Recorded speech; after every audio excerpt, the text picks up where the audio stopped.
Hi guys, Mrs. Rona here. I'm going to go through how to do the circular motion, horizontal circular motion smorgasbord with you.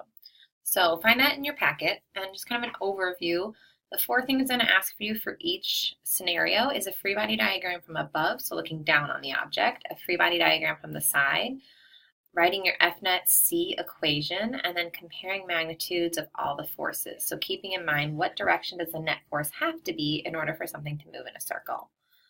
The lab equipment you've got available up front, there's a marble and a pie tin with part of it cut out. So as the marble goes around, what happens when it leaves the plate? A mass on a turntable, so the turntable's a record player. So you'll plug that in, turn it on, and then a hovercraft with a string spun in a circle. So that's going to be on the floor spinning. Please make good choices about using these lab equipment without me. But let's look at the first example. So we got the bowling ball video. So we watched this, or you were supposed to watch this for homework, but as you see, this bowling ball is going around in a circle because this guy is hitting it on the outside with a hammer. So what we're going to do is we're going to do the two free body diagrams and look at the forces.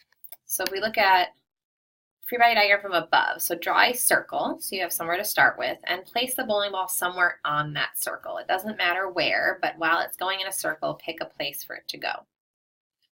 The other thing I'm going to ask you to do is to always draw a centripetal axis. So what that means, it's kind of like a radial axis as well, but basically you're drawing in a radius so that we know which way is radially inward, which way is radially outward, and what forces are acting along that axis. So last unit we did like F-net X, F-net Y. Now we're going to be doing F-net centripetal, what's going towards the center, what's going away from the center. So looking at this example, we have an applied force going inward. That would be the only force on this free body diagram. If we look at it from the side, we're going to draw our circle kind of tilted this way a little bit.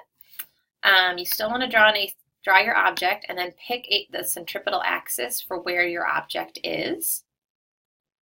Now, if we look at the side view, we would see FG and FN, and then we would also see that applied force towards the center. There is nothing pushing out radially. There's only the hammer hitting this object inward.